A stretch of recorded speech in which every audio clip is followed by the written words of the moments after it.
Without exaggeration, Berserk is one of the darkest manga ever written. Kentaro Miura's long-running series balances moments of humanity with some of the worst things people can do to each other. Over time, those darker moments became what the series is most known for. Berserk is also famous for its violent and disturbing scenes, some of the most shocking in all of fiction. Many readers were left wondering how such ideas were even created, while others saw them as an important part of the story's identity. In this video, we'll talk about the most disturbing moments in Berserk. Let's start with number 10. This moment happens during the brutal war between Midland and the Kushan Empire, when a group of soldiers stumbles across one of Emperor Ganishka's most horrifying secrets. Hidden deep beneath the temple is a massive chamber containing what the Kushan call a vat. Except this vat is not made of metal or stone. It is a living structure built from stitched together apostle flesh, hanging from chains like some kind of grotesque machine. As the soldiers explore the area, they discover captured women being brought into the chamber and forced into the creature one by one. The horror reaches its peak when a pregnant woman is lowered inside while everyone watches helplessly. Moments later, a twisted monster tears its way out of her body. The soldiers soon realize these creatures, known as Daka, are being mass-produced to serve as Ganishka's personal army. The scene is disturbing because it transforms human life into nothing more than raw materials for war, showing just how far Ganishka is willing to go in his pursuit of power. After this, we have number 9. This one takes place during the incarnation ceremony in Albion, one of the largest and most tragic events in the entire series. The apostle, known as the Egg of the Perfect World, decides to help bring Griffin back into the physical world, believing he can create a better future. As the ceremony begins, the massive tide of blood, corpses, and dark energy spreads through the city. Thousands of refugees who would travel to Albion searching for safety are suddenly caught in the disaster with nowhere to escape.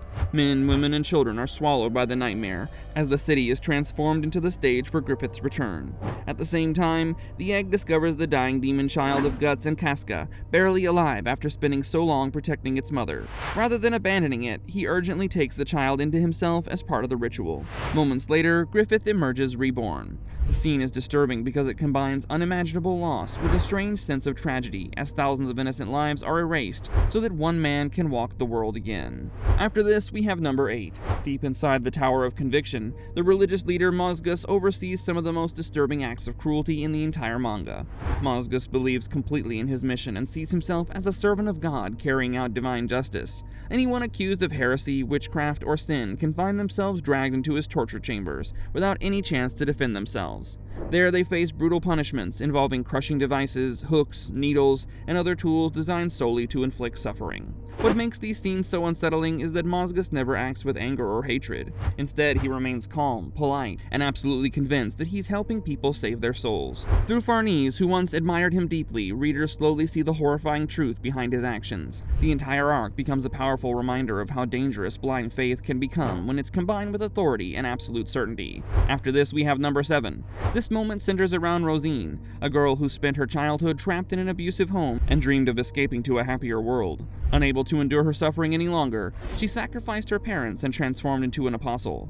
After gaining her new powers, Rosine created a hidden valley far away from society where she could live out her fantasy.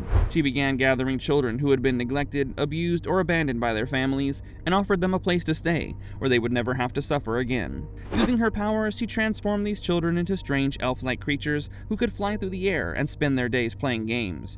To the children, it felt like paradise. They believed they had finally found happiness and freedom. In reality, they had lost their humanity and become monsters without even realizing it. When Guts destroys Rosine's kingdom, he's forced to kill creatures that were once innocent children, making the entire story feel tragic from beginning to end. After this, we have number 6. This one takes us all the way back to the beginning of Guts' life and reveals why his story is filled with so much pain and suffering. Guts was born beneath the corpse of his dead mother on a battlefield covered in blood, bodies, and the aftermath of war. From the moment he entered the world, death surrounded him. Soon afterward, he was taken in by a group of mercenaries and raised by Gambino, a man who should have acted as a father figure, but instead treated him with cruelty for most of his childhood. Guts grew up surrounded by violence, learning how to wield a sword before he was old enough to understand what a normal life even looked like. There was no safety, comfort, or stability waiting for him at the end of the day. Every year of his childhood was spent fighting to survive in a world that seemed determined to break him. It is one of the darkest backstories in manga and serves as a reminder that some of Berserk's most disturbing moments come not from demons or apostles, but from the cruelty human beings can inflict on one another. Let's continue with number 5. This moment takes place at Koka Castle, where a powerful count has been hiding a horrifying secret from everyone around him. Years earlier, the castle doctor Vargas began noticing strange changes in the count's behavior. The once respected noble became increasingly violent, unpredictable, and obsessed with dark rituals. Realizing something was terribly wrong, Vargas tried to flee with his wife and children before disaster struck. Unfortunately, they never made it far. The Count, now revealed to be an apostle, captured the family and forced Vargas to watch as his wife and children were brutally devoured before his eyes.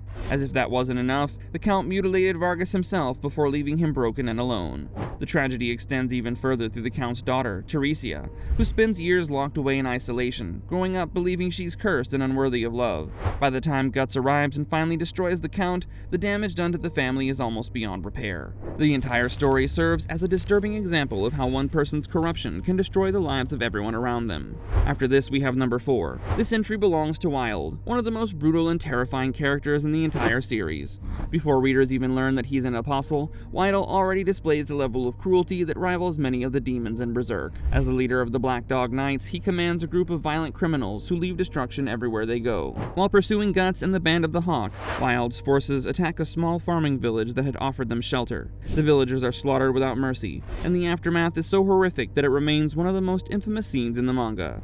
Bodies are displayed like trophies, turning the village into a warning for anyone who might oppose them. Later, Wild reveals his true apostle form, becoming an even more monstrous threat. However, what makes him so disturbing is the fact that his cruelty existed long before his transformation. The demonic powers only amplified a darkness that was already there from the beginning. After this, we have number 3. This is one of the most infamous and controversial moments in all of Berserk. During the eclipse, after Griffith transforms into Femto, the surviving members of the Band of the Hawk find themselves trapped in a nightmare surrounded by apostles. Guts has already suffered horrific injuries while desperately trying to protect his friends, but things soon become even worse. While he's restrained and completely powerless, Femto violates Casca in front of him. The moment is shocking, not only because of the violence itself, but because of who is responsible. Griffith was once the person who both Guts and Casca trusted the most, a leader they admired and followed for years. That betrayal turns an already horrifying scene into something even more devastating. The aftermath leaves permanent scars on both characters and changes the course of the entire story. Even among fans of dark fiction, this remains one of the most difficult moments in the series to read. After this, we have number 2. This takes place during the eclipse itself, moments before the tragedy reaches its peak. After activating the Crimson Beherit, Griffith sacrifices the Band of the Hawk and drags them into a nightmarish dimension filled with apostles. Almost immediately, chaos erupts as demonic creatures descend upon the group from every direction. Soldiers who had survived countless battles together suddenly find themselves facing an enemy they cannot even comprehend. One by one, they're torn apart, devoured, or crushed, while their friends watch helplessly. Guts fights desperately to save as many people as possible, but the sheer number of apostles makes victory impossible. The horror comes from watching an entire family of comrades disappear in a single night. These were not nameless background characters. They were people readers had spent hundreds of chapters getting to know. Their deaths marked the complete destruction of the Band of the Hawk and one of the most tragic losses in manga history. And finally, at number 1, the most disturbing moment in Berserk is the eclipse itself, the event that changes everything forever. After years of leading the Band of the Hawk, Griffith is given a choice by the God Hand. He can either sacrifice the people who devoted their lives to him or abandon his dream forever. Faced with that decision, Griffith chooses his dream. One by one, every member of the Band of the Hawk is branded as a sacrifice, condemned to die so that Griffith can ascend into something beyond human. As the ritual unfolds, his body twists and transforms into Femto, revealing the monster hidden beneath the image of the heroic leader everyone admired. What makes this moment so devastating is the betrayal at its center. The people being sacrificed are not strangers. They're the friends, soldiers, and companions who helped Griffith achieve everything he ever had. In a single decision, he throws them all away. The eclipse remains one of the most shocking moments in fiction because it completely destroys any sense of safety, proving that even the most admired hero can become the story's greatest monster.